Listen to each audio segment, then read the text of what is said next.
Here is something almost nobody realizes.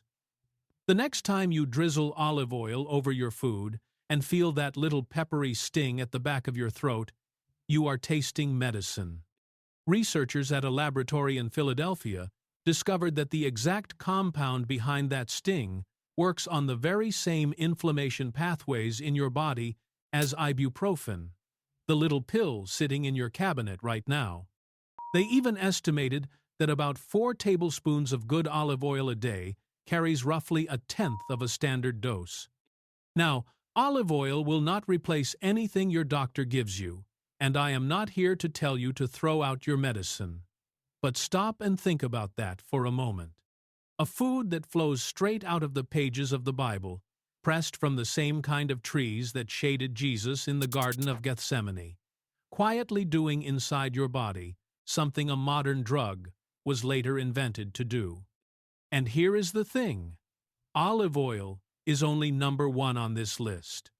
Before we ever get there, I am going to show you the fruit whose antioxidant power measures about 3 times that of red wine or green tea, and whose juice, in a year-long study of older adults, helped slow a decline in memory.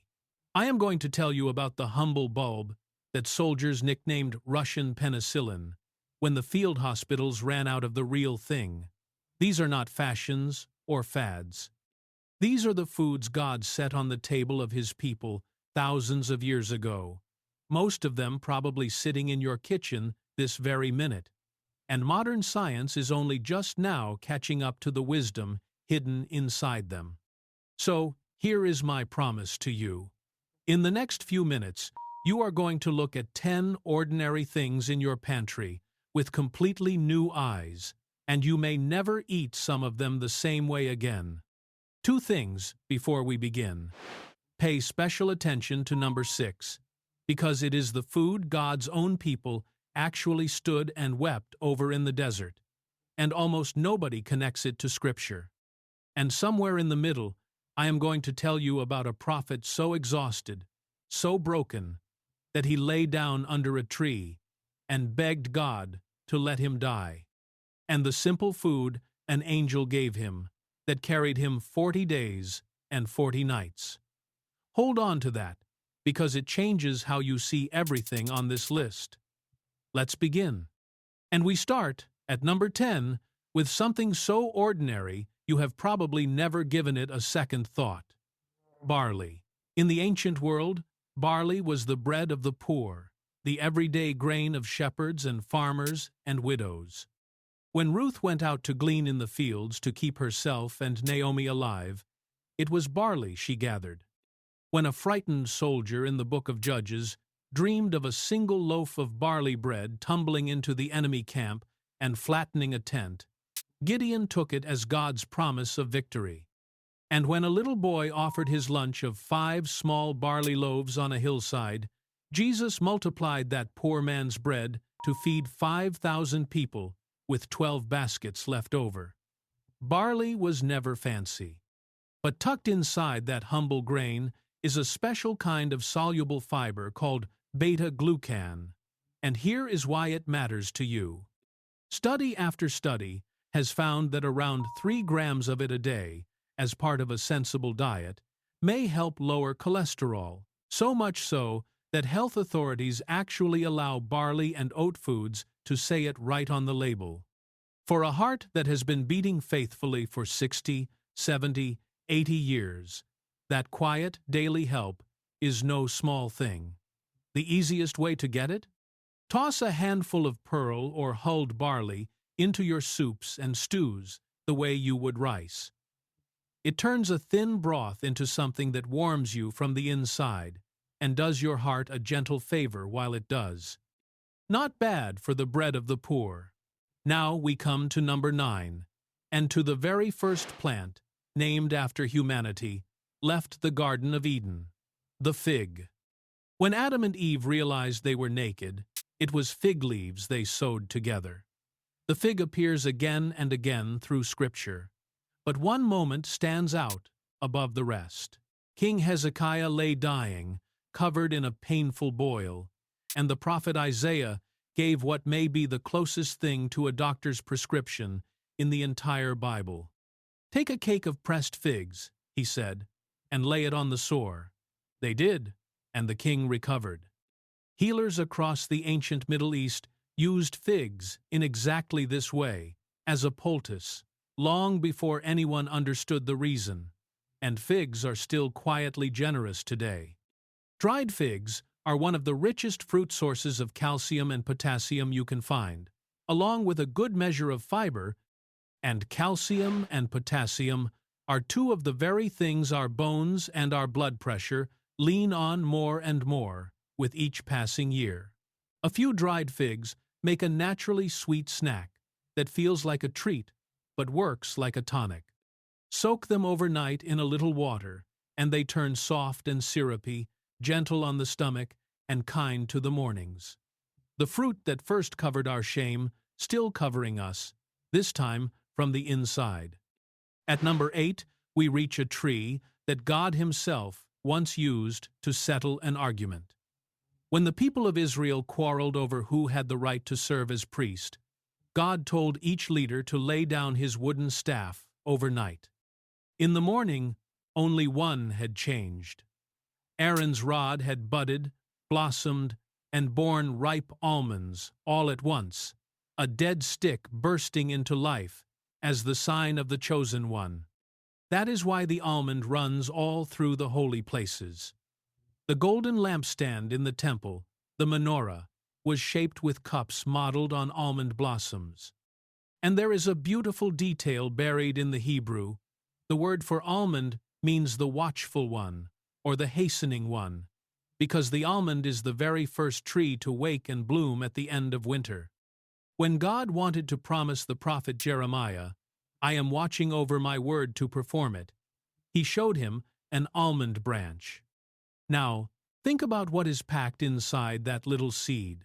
The very seed the patriarch Jacob thought precious enough to send as a gift to the ruler of Egypt. A single handful of almonds carries a large share of your daily vitamin E, a powerful protector of your cells, along with magnesium and healthy fats that many studies link to a stronger heart and a sharper, clearer mind.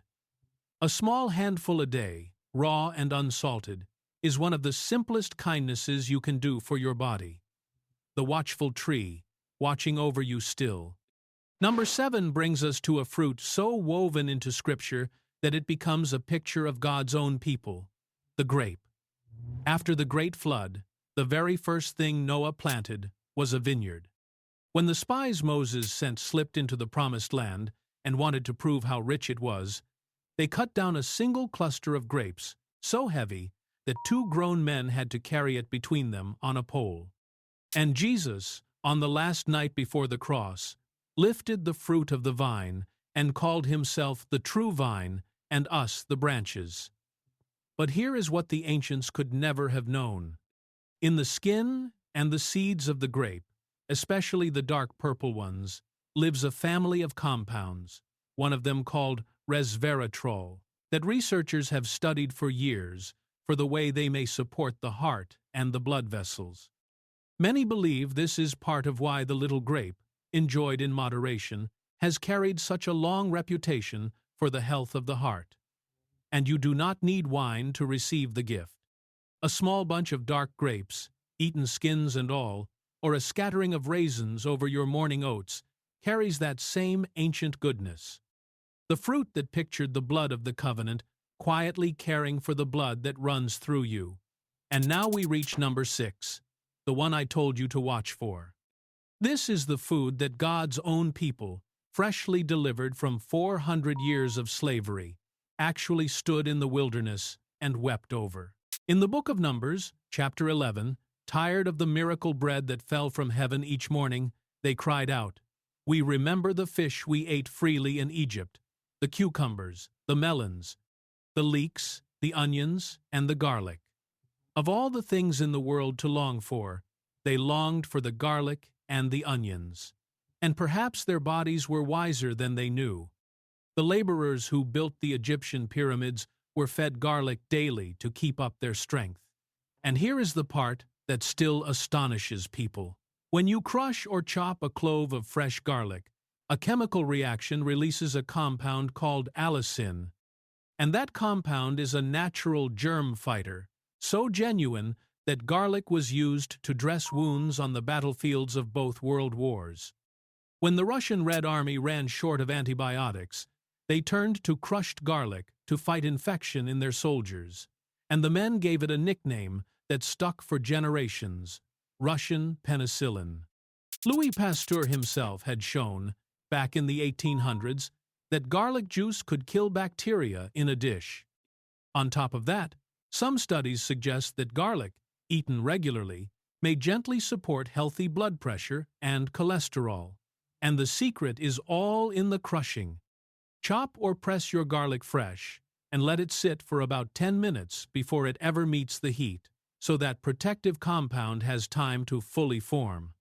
The food they wept for in the desert may be one of the most quietly powerful things in your entire kitchen. Now, before we go any further, let me keep the promise I made you at the very start.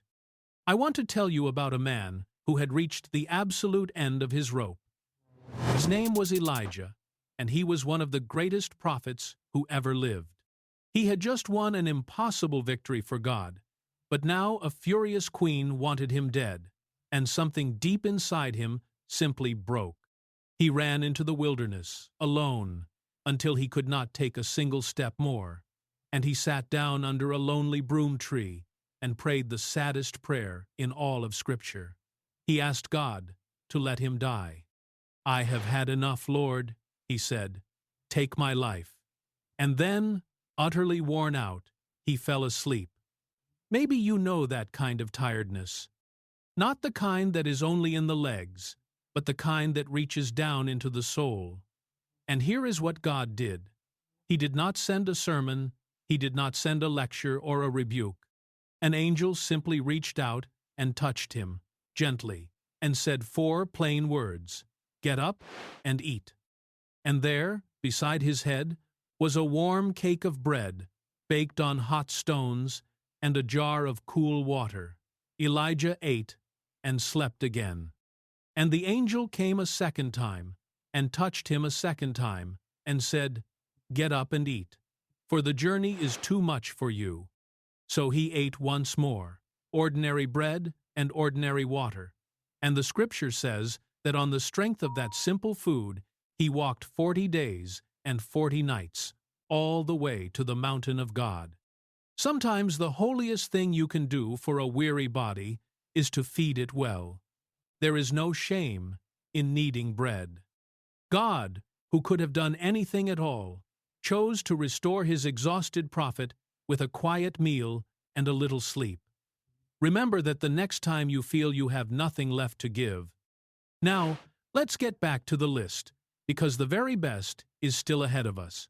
At number 5 is a food that once bought and sold a man's entire future: the lentil. Esau, half-starved and faint, came in from the fields and sold his birthright, his inheritance, his whole destiny, for a single bowl of red lentil stew, one meal. That is how deeply the smell of that simple pottage could reach into a hungry man. But the lentil hides an even more remarkable secret. When God gave the prophet Ezekiel a recipe for survival bread, bread to keep people alive through a coming siege when every other food had failed, that recipe blended wheat, barley, beans, lentils, millet, and spelt into a single loaf. And that ancient survival formula is sold in health food stores to this very day. It is easy to see why God chose it. Lentils are packed with plant protein, fiber, iron, and folate. And protein is exactly what our muscles need more of, not less, as we grow older, to keep us strong and steady on our feet. A warm bowl of lentil soup is one of the most nourishing, gentle, and inexpensive meals you can set in front of yourself. No trouble to chew, no heaviness afterward, just quiet strength in a spoon. The food a starving man once traded a kingdom to get. Perhaps he understood something we have forgotten. Now, to number 4, and to the sweet fruit of the desert that fed kings and pilgrims alike, the date. When the Bible calls the Promised Land a land flowing with milk and honey, many scholars now believe that honey was not from bees at all, but the thick, dark syrup pressed from dates. Jericho itself was known as the city of palm trees. And when the crowds welcomed Jesus into Jerusalem on the day we still remember every spring, it was palm branches, date palm branches, that they waved in the air and laid down across his path. There is a reason dates rode in every desert traveler's satchel. They are nature's original energy bar, dense with natural sugar for quick strength, but wrapped up in fiber and potassium, so that the energy comes with real nourishment instead of an empty crash. Ancient soldiers and long-distance travelers carried pressed cakes of dates for exactly this reason: to cross brutal country without fainting along the way.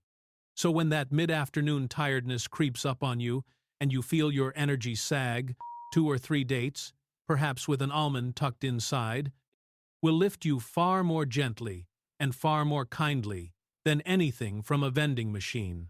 The candy of the Bible, sweet enough to feel like a small indulgence, and yet a genuine gift to your body. We are down to the final 3 now, and at number 3 sits the food the Bible itself simply calls good: honey. Eat honey, my son, for it is good, says the book of Proverbs. Honey runs like liquid gold all through Scripture. Samson, walking past the carcass of a lion he had killed with his bare hands, found a swarm of bees and honey inside it, and spun it into his famous riddle: out of the eater came something to eat, out of the strong came something sweet. John the Baptist survived out in the wilderness on locusts and wild honey. And a weary young warrior named Jonathan, faint and trembling from a long day of battle, dipped the tip of his staff into a honeycomb and tasted it. And the Scripture says his eyes brightened, the very life coming back into him on the spot. That is not merely poetry. Raw honey is one of the oldest medicines on the face of the earth. It carries natural compounds that fight bacteria so effectively that healers laid it directly on wounds and burns for thousands of years. And here is the part that surprises people the most. Specially prepared medical-grade honey is still used on stubborn wounds in modern hospitals today. A spoonful of raw, local honey, stirred into warm, not boiling, tea, has soothed sore throats for far longer than any medicine cabinet has existed. One gentle word of care. Honey is still a sugar, so a little goes a long way, and it should never be given to a baby under 1 year old. But for the rest of us, that golden spoonful is ancient comfort and quiet strength, all at once. Out of the strong, something sweet indeed. And now, number 2, the crown jewel of the ancient table, the pomegranate. No fruit on earth was more honored in the house of God. When Solomon built the great temple, he ringed its massive pillars with hundreds of carved pomegranates.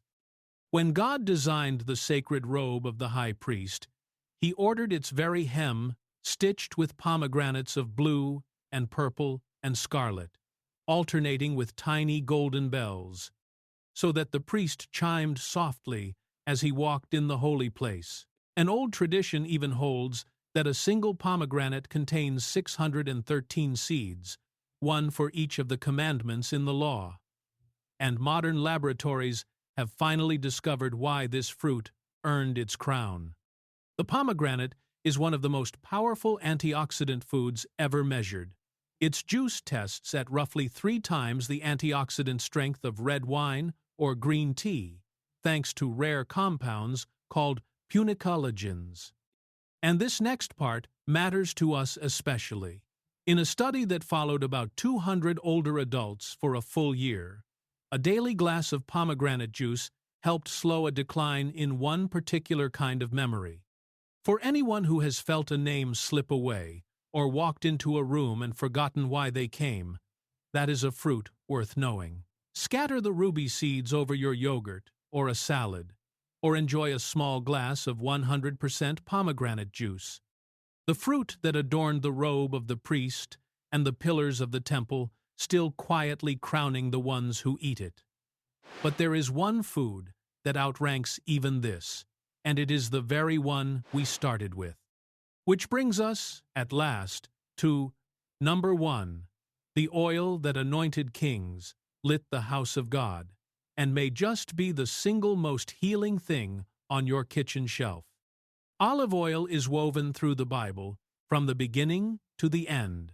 When the floodwaters finally receded, the dove flew back to Noah with a fresh olive leaf in its beak, the first sign of peace between heaven and earth, a symbol we still use to this very day. Kings and priests were anointed with olive oil poured over the head. The lamps of the temple burned it through every night. And on the last agonizing night of his life, Jesus went to pray in a garden called Gethsemane, a name that means, quite literally, oil press. He knelt there among ancient olive trees, and some of the olive trees standing in that very garden today have been dated by scientists to be around 900 years old, still alive, still bearing fruit. Now, remember how we opened. That peppery bite at the back of your throat when you taste a good extra virgin olive oil is not a flaw or a fault. It is the treasure itself. Scientists traced that sting to a compound they named oleocanthal, and its very name tells the whole story, drawn from the words for oil, for sting, and for its chemical structure. When they studied it closely, they were stunned to find that it works on the same inflammation-causing enzymes in the body as ibuprofen, the common painkiller. It is not a drug, and it will never replace what your doctor prescribes for you. But the researchers estimated that a few tablespoons of good olive oil a day carry a small but real anti-inflammatory effect, quietly, day after day, year after year. And that may be part of the secret behind why people all around the Mediterranean, drizzling this golden oil over nearly everything they eat, have long lived such famously long and heart-healthy lives. So choose a real extra virgin olive oil and use it raw, drizzling it over your vegetables, your bread, your soup, at the very end, off the heat. And when you feel that little cough-catching sting in your throat, go ahead and smile, because now you know the secret. That is the medicine, the ancients, called sacred, doing its quiet work in you. The oil that anointed the head of David and burned before the very presence of God, still being poured out, even now, as a blessing over your daily bread. So there they are, all 10. The foods God laid on the table of his people long before there was ever a pharmacy or a health food aisle. Barley and figs and almonds, grapes and garlic, lentils and dates, honey, pomegranate, and the sacred oil of the olive. Not one of them is a cure, and none of them replaces the care of your doctor or the medicine that keeps you well. And please, always keep that close to your heart. But is it not a wonder that the same God who so carefully made your body also filled a garden and a whole promised land with exactly the things that body needs, that the wisdom was never really hidden from us at all? It was written plainly, in a book that may be resting on your nightstand right now, and stocked, most of it, in the kitchen, just a few steps from where you are sitting. There is a deep and gentle comfort in that. You do not have to chase the newest fashion or the most expensive powder on the shelf.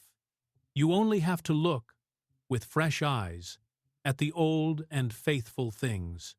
If this stirred something in you today, if it made you look at your own kitchen just a little differently, would you do me one small kindness and tap that like button and subscribe so that we can keep walking through this ancient wisdom together? It truly helps more than you know. And before you go, I would genuinely love to hear from you.